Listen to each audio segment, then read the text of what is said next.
Hello aspirants. So, మనం polity PYQ analysis series చూస్తున్నాం కదా! అన్ని ఏపీపీఎస్సీ ఎగ్జామ్స్‌కి జనరల్ స్టడీస్ పేపర్ కామన్‌గా ఉంటుంది. సో, ప్రతి ఒక్కరికి ఇది యూజ్‌ఫుల్ అవుతుందండి.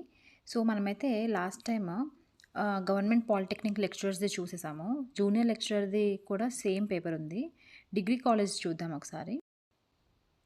106 క్వెషన్ చూడండి. Who among the following is empowered to make laws for any part of the territory of India on matters in the state list during the operation of the proclamation of emergency. Emergency ఉన్నప్పుడు state లిస్ట్‌లో ఉన్న subjects పైన ఎవరు law చేయొచ్చు? Parliament is the answer. కానీ జనరల్‌గా ఉన్నప్పుడు ఎవరు చేస్తారు? It is a state legislative assemblies. Okay. State legislative assemblies అనేవి స్టేట్ లిస్ట్‌లో ఉన్న వాటిపైన చేస్తాయి.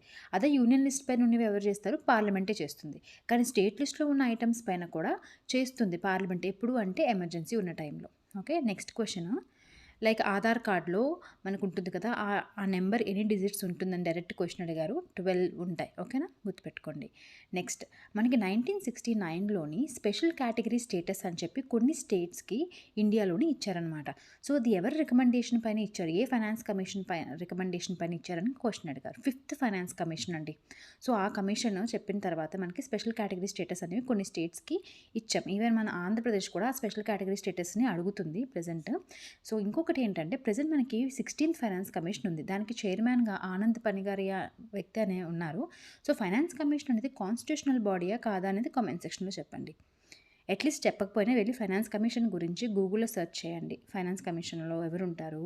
ఓకేనా? ఎన్ని ఇయర్స్ ఉంటుంది టెన్యూర్? ఎవరు అపాయింట్ చేస్తారు అట్‌లీస్ట్? దానివల్ల మీకు ఇంకా ఎక్కువ గుర్తుంటుంది. నెక్స్ట్ మనకి రైట్ టు ఇన్ఫర్మేషన్ యాక్ట్ అనేది చాలా ఎక్కువ సార్లు అడుగుతున్నారు. మేబీ స్పెషల్‌గా మెన్షన్ చేశారో లేదో తెలీదు. కొన్ని వాటికి మనకైతే మెన్షన్ చేయలేదు. But still right to information is పాలిటీలో కవర్ అవుతది ఖచ్చితంగా. సో, తెలుసుకోవాలి. 2005లో వచ్చింది. ఇక్కడ ఏమడిగారంటే ఏ యాక్ట్‌ని రీప్లేస్ చేశారు అని చెప్పి. ఫ్రీడమ్ ఆఫ్ ఇన్ఫర్మేషన్ యాక్ట్ ఇది గుర్తుపెట్టుకోండి. ఏ ఇయర్ అది? 2002. సో, 2002లోని ఫ్రీడమ్ ఆఫ్ ఇన్ఫర్మేషన్ యాక్ట్ అని తీసుకొచ్చారు. దాన్ని రీప్లేస్ చేసి 2005లోనే మనం రైట్ టు ఇన్ఫర్మేషన్ యాక్ట్ అనేది తీసుకొని వచ్చాం. ఓకేనా? నెక్స్ట్ 110.